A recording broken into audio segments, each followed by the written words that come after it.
This is how to win on Clubhouse. That's something that I haven't seen people doing, so that's a way to kind of be at the forefront. Clubhouse is a couple key roles. So role number one is, and we're bringing in our special guest, Joshua Brecht in the house. I like the book on the background there. It's all lit too. You lit it up. Look at that. Gotta do it, man. So Joshua has just celebrated 1 year inside my Movement Makers program. So as a special thank you and bonus for doing this IG Live together. So what do you got, man? How can I help? Well, we seem to be around each other a lot more now anyway. So it's kind of, I'm always learning from you. But really the topic I want to talk about today was Clubhouse and personal branding in Clubhouse. And I was just kind of curious, you were an adopter for YouTube. You were able to really, you really hit it hard. And I'm just curious with Clubhouse, with personal branding, what your thoughts are. How can you do what you did with YouTube, but with Clubhouse? Is this for me specifically, or for you, or for in general? Where are we going with it? Well, for Mark, for me. what are we doing? No. For me, like for you. I wanted to build a following, and I wanted to kind of really build that up. Or anybody that's trying to build a personal branding in Clubhouse, how can you take what you did for YouTube and move it over to YouTube? Okay, so with Clubhouse, first off, huge opportunity. If you are in the audio space, it's the number one place you need to be. I would either do your podcast on Clubhouse or pause your podcast to go on Clubhouse, because it's such a big opportunity right now in the audio world. I don't think it's much of a threat to YouTube, but if you had a podcast, you're not in Clubhouse, you're missing the boat. You have an Android, great. Go buy an iPhone, go buy an iPad, get on it. It's definitely worth it. You got to figure out, there's different categories, I think, of how you can win. So YouTube, there's one model where you're creating content, and there's different types of content you can make. But Clubhouse has a couple of key roles. So role number one is the expert/celebrity. This is what I like to do, right? Like, I want to be the guy on stage. I want to be the guy coming into different rooms. If I go on Clubhouse and I'm not brought in the first 5 minutes, I'm bouncing to another room. Learning is the worst for me auditory. So I'm not there to learn, I'm there to share. So that's the expert/celebrity. There's the host. I'm going to write this down as I go so I don't forget. I'm writing it down. Okay. Option one is the expert. Okay. Option one is the expert. Now I have to make a whole video on this. Or maybe this becomes a video. This is going to be the video. This is the video on it. This is the video. This is how to win on Clubhouse. Option one is be the expert/celebrity. Okay. And you don't have to be a big name to be the expert/celebrity. Everybody's a celebrity or an expert in something. So it's just the mindset of, I'm coming into the rooms to be brought up on stages. At the beginning, you'll be small stages with people who know you. But as you build up your portfolio, your followers, your expertise on the platform, you'll be invited to more stages. Two is the host. Okay. And this is where it's so great for Mark, our mutual friend, because he's a great host. He doesn't have to be the voice. The host is not much about sharing your own story as it is about shining the light on other people. It's about facilitating conversation. It's about not having people talk all over each other inside a room.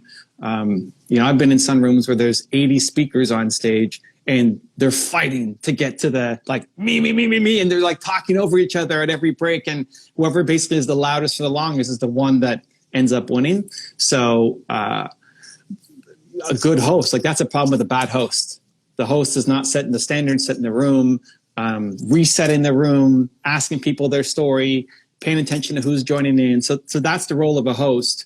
You are sharing a little bit of your story, but it's mostly about asking great questions and bringing out great content from the people who are joining.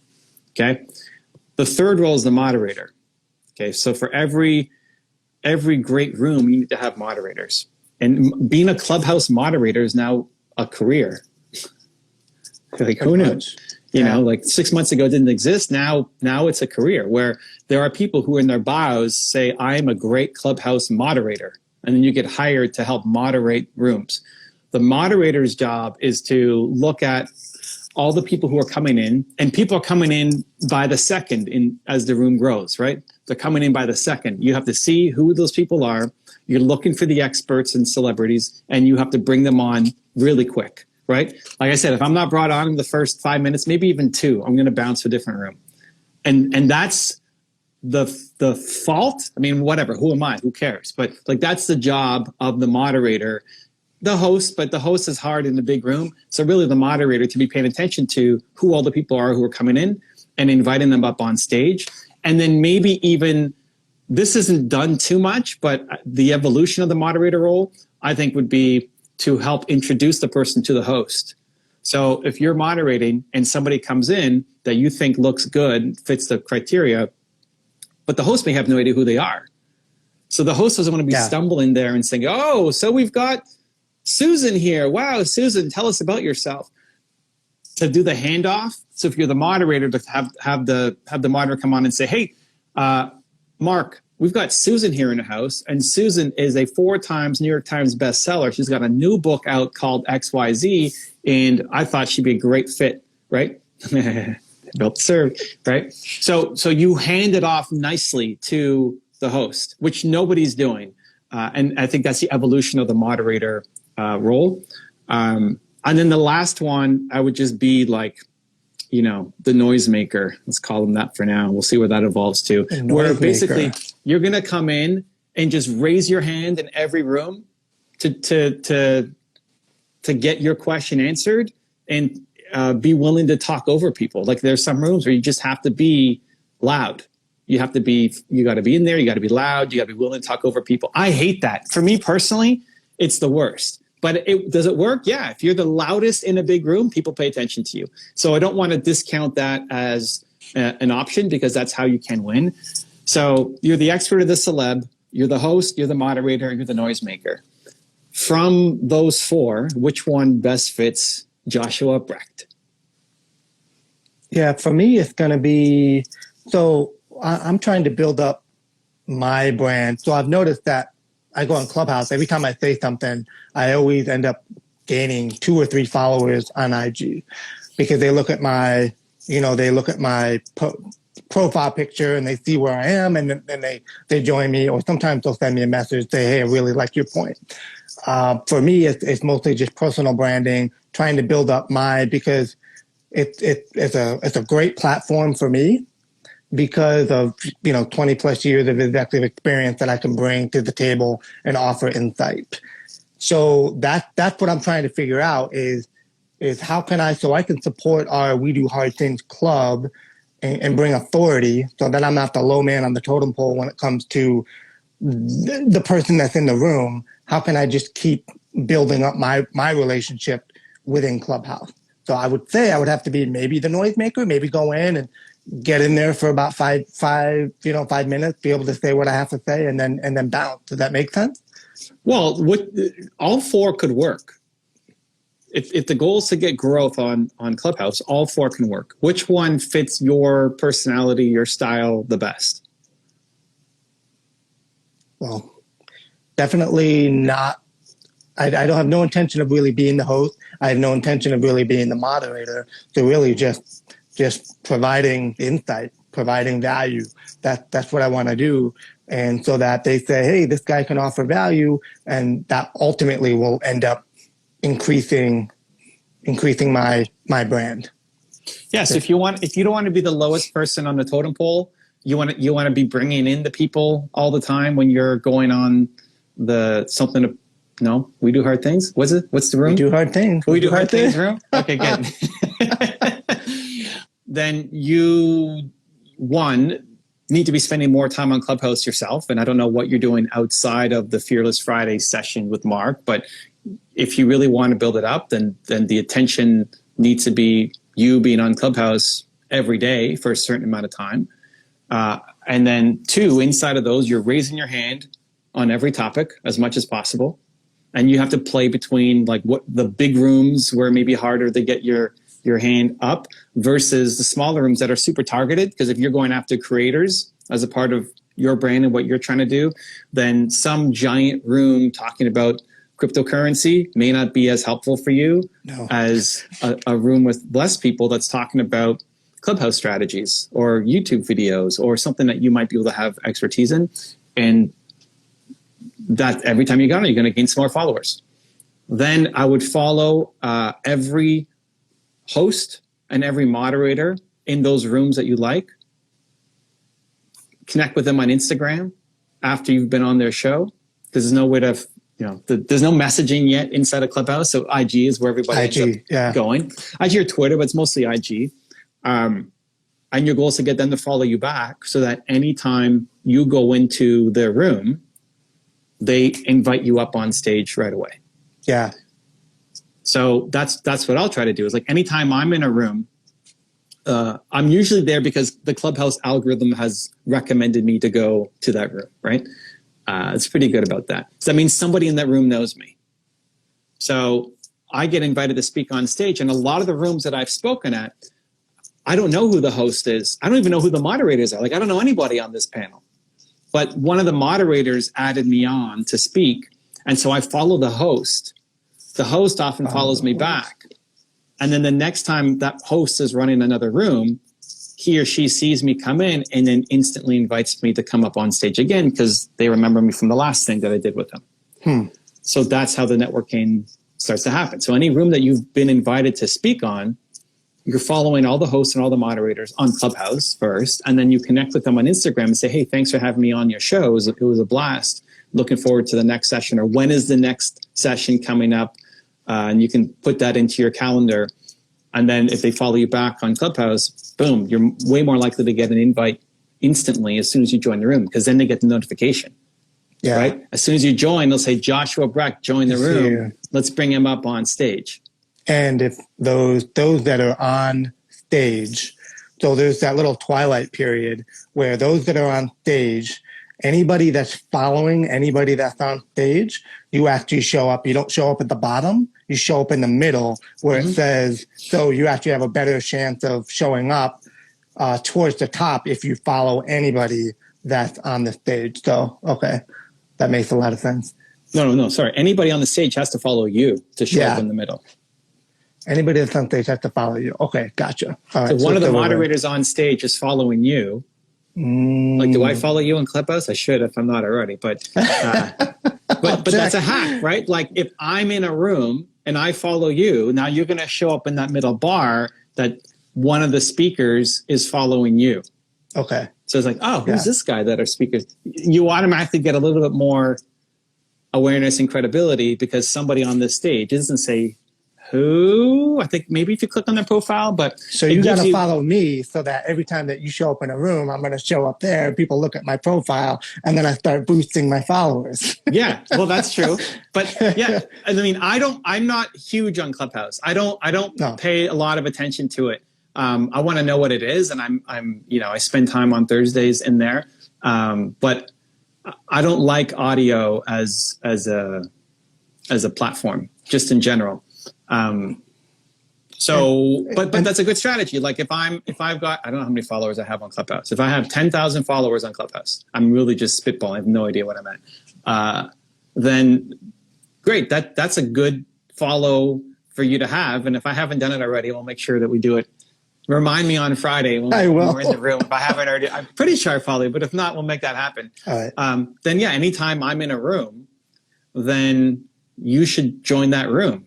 You have a higher chance of being seen and being recognized. And same thing for everybody that you build a relationship with. This is how you become the expert celebrity. Like, rule number one is if Mark Drager is following you and then Mark is speaking in a different room, then you get brought up on stage because he recognizes you. Or any of the other rooms, like, you could spend 2 hours today after this going to different Clubhouse rooms, raising your hand. And if you don't get in the first 7 minutes, you move to a different room. And you will get on stage and you will share something. And then you build connections with those people. And then if they keep running rooms, their rooms keep getting bigger, their profiles keep growing. Now they know who you are. You're going to be invited back the next time. And you start building up this reputation. So that if ultimately you want on Fridays to be not the lowest person, but you want to have more followers than Evan Carmichael, it's totally doable. You could do it because you've been putting in the work throughout the week to get more attention. Now, how do we I want to transition this because now it's like, okay, so that's how you build your followers. That's how you build on Clubhouse and being the expert on Clubhouse. How do we take this off of Clubhouse? So you took IG and you were able to put it on YouTube, and you were able to, like, even this conversation is going to be on IG. So how do we, in your mind, for a content DJ, how do we DJ this out? Like, have you put any thought, like, how could we take this concept of Clubhouse and just start pumping out content? Like, how would you approach that? Your own stuff or other people's stuff? Either way, it could be mine. It could be, so anytime you're on Clubhouse, it says record. So if it says recording, then just record it, and then we can kind of filter it out. We can kind of repurpose it. How would you approach, like, a system of taking these sessions and just cranking them out onto YouTube? So YouTube, or IG. Yeah, I mean, a lot of it is hard because you're talking about visual platforms, and audio only on Instagram or on YouTube don't typically work well. People who have a podcast and just upload the audio file with some kind of static picture, it almost never goes anywhere. It'd have to be some epic conversation. It's got to be, like if you recorded the Elon Musk conversation on Clubhouse, then sure, some people will go and watch that just because they're super curious. But for most content, it dramatically underperforms because people are coming for the visual.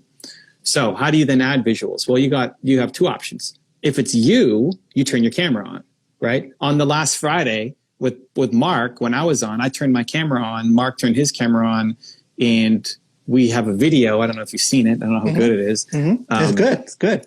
So, but I mean, I can do a better job of actually speaking to the camera because most of the time I'm speaking to my phone and my head's down. But if it's you, then you film it. And I think there's a big opportunity there. Most people are not filming video plus the audio on Clubhouse. So I'm using this for my Clubhouse, and I have my studio mic for the video, and this no camera here for Clubhouse, my big camera, my main camera for the YouTube video. And you have now a video file to work with. At least if it's me or Mark talking, you've got a video file to work with. When somebody else is talking, you can show, their Clubhouse profile picture or B-roll or something on top of it to make it happen. That is interesting. That's something that I haven't seen people doing. So that's a way to kind of be at the forefront. This is where I get excited for someone like you, because you're so passionate about helping creators win.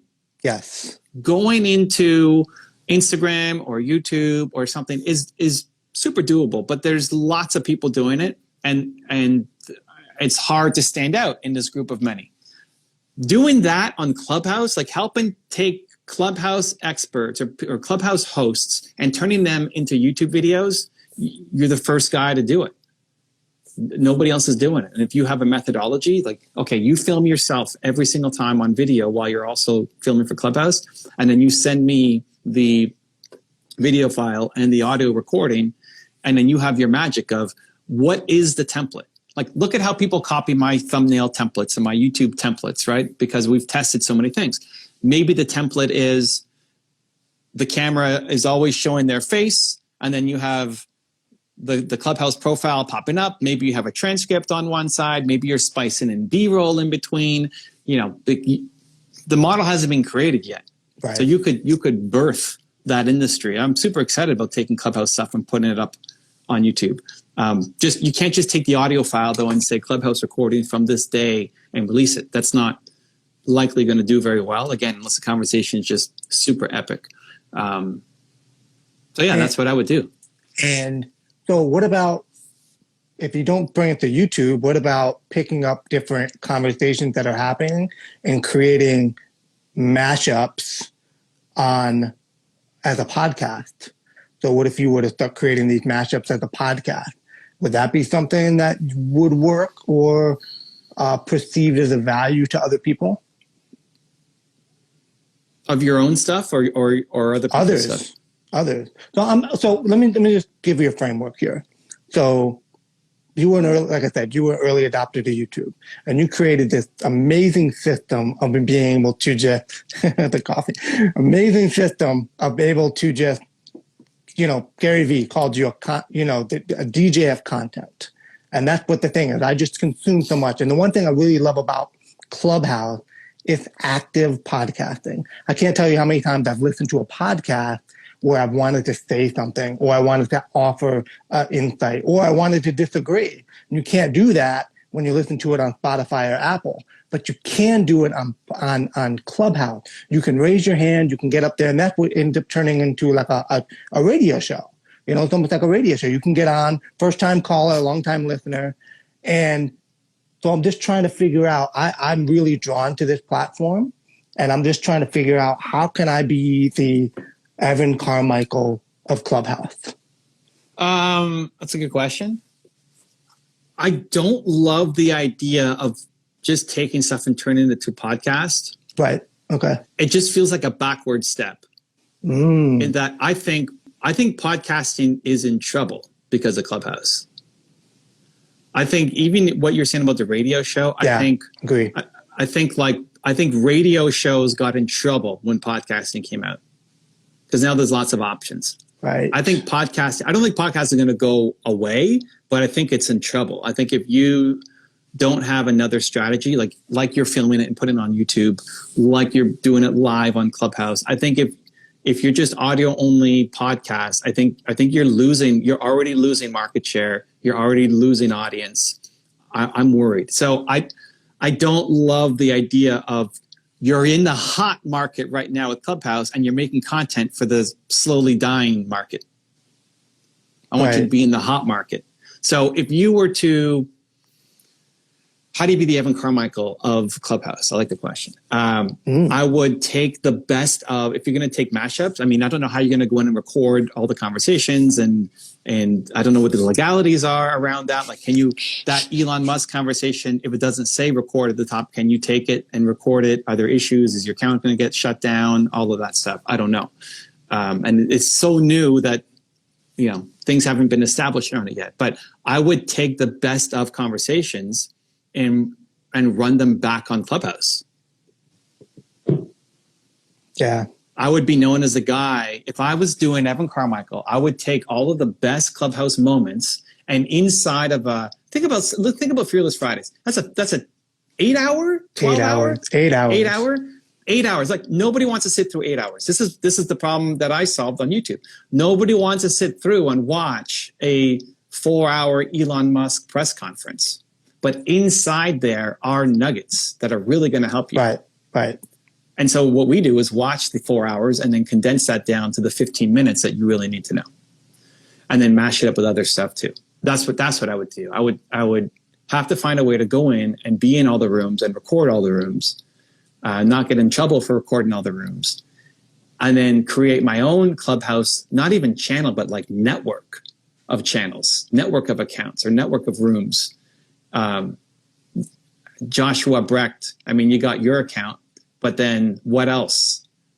And I would be streaming the content, take the best moments from all these different rooms and then streaming it into the room. Instead of could you turn into a podcast? Sure. Yeah. But I think you need to win on Clubhouse. Evan Carmichael would be winning on Clubhouse, not trying to take YouTube videos and turn them into MySpace videos. Gotcha. Okay. And then how does that play with, so you created all these YouTube videos and you were able to create the amazing relationship with those that you were highlighting. I mean, you've had so many times where they've seen their top 10 and they appreciate it, and sometimes they reference them. So now that's what you do. You go to the hosts and you say, hey, here's what I'm doing. I love to record your 8 hour Fearless. If you went to Mark Drager, right? You didn't know who he is. Hey, I love you, Fearless Fridays. Last week was epic.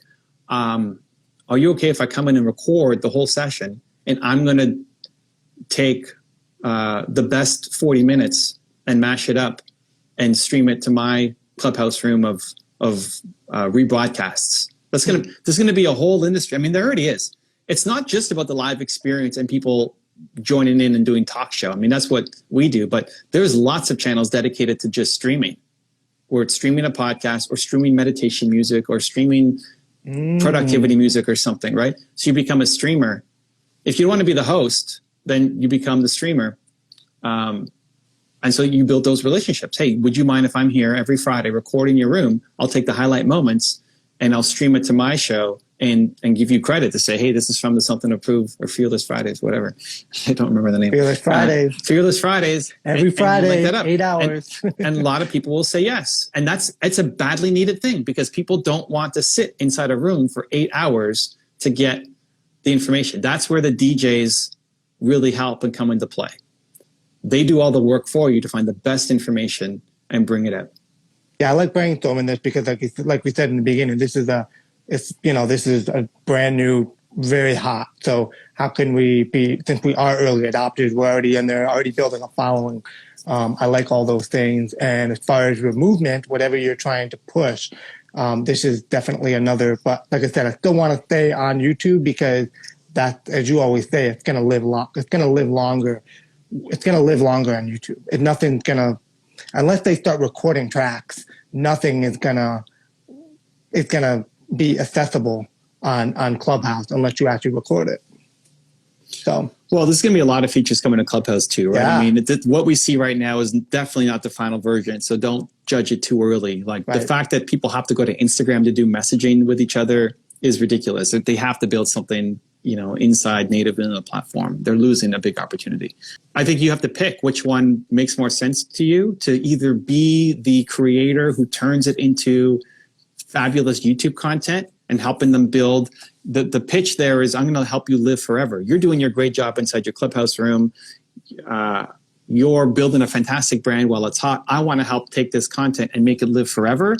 So let's work on a deal where you record your content and I'll turn your 8-hour sessions into the best of the 40 minutes into great YouTube content to help promote your brand and drive attention to your Clubhouse room. So you're taking it to a different platform, but so now you need a visual. Or you do the streaming. The Evan Carmichael of Clubhouse wouldn't take it to another platform. You win on the platform. I would do streaming inside the platform if that was the goal. Now, I'm more likely to do the first one with the video because I love video, right? So I think you pick which one, and then that's what you get known for.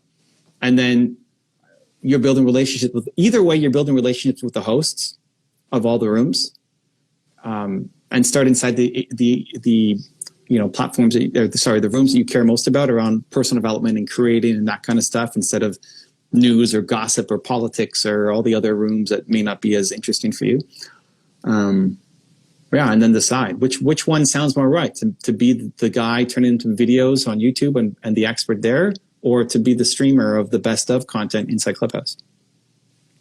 And the most important next action step, because we talked about a lot of things, that you would say would be build the relationship and start connecting with these hosts and these moderators. So make sure that's happening. Would that make sense? Like that would be the most important step right now, because all that other stuff we talked about is going to take a while to build a framework. But yes, and like the vision becomes important. Yeah. So what are you reaching out to them with? I want to turn your videos into YouTube your content into YouTube videos. Here's my plan. Here's what I'm doing with Mark. And I want to turn this into something, right? To help you blow up on YouTube as well, right? That's why are they talking to you? What's the conversation about? Or I want to record all your conversations, mash them up, keep them audio, and then stream them to the best of whatever they talk about, right? So picking which one, and then that facilitates the conversation. And people will talk to you and be open to it because it's so hot, because they care about growing their following. And that's so much easier to break through than to convince somebody to turn their podcast into YouTube videos or start a podcast or start a YouTube channel where you're just one of many. I love it, man. You got some thinking to do, but that's some progress. I think it's a huge opopportunity. Yeah. And it's like I said before, the whole I put on my profile content DJ. You're a content DJ. That's how you're known. You just pump it out. And I built systems to be able to just get people's content out. And I think I was never drawn to TikTok, but I'm extremely drawn to this. I think there's just so much wisdom and insight in Clubhouse versus other platforms, obviously with YouTube being the king. So now we got to create a video on how to turn Clubhouse into YouTube. You could be the person who does that. Like, nobody has done that. You could be the guy. You could be the leader, super quick. You can make that video Like, do the example with Mark and me, turn that into something and say, here's how you do it. And then now you're the expert now who's being hired to do this for all the different moderators in all their rooms. Boom. Yeah. Let's go. Let's go, Joshua. Let's go. All right. Much love. Right, thanks for hopping in, man. If you want to see another awesome one-on-one I did with an entrepreneur just like you, check out the video right there next to me. I think you'll enjoy it. Continue to believe, and I'll see you there. That's the company. That's the brand. It's you. Like, I don't think that's in the marketplace right now. And you can really own that spot. Vulnerability, I think, is going to be one where you can really win.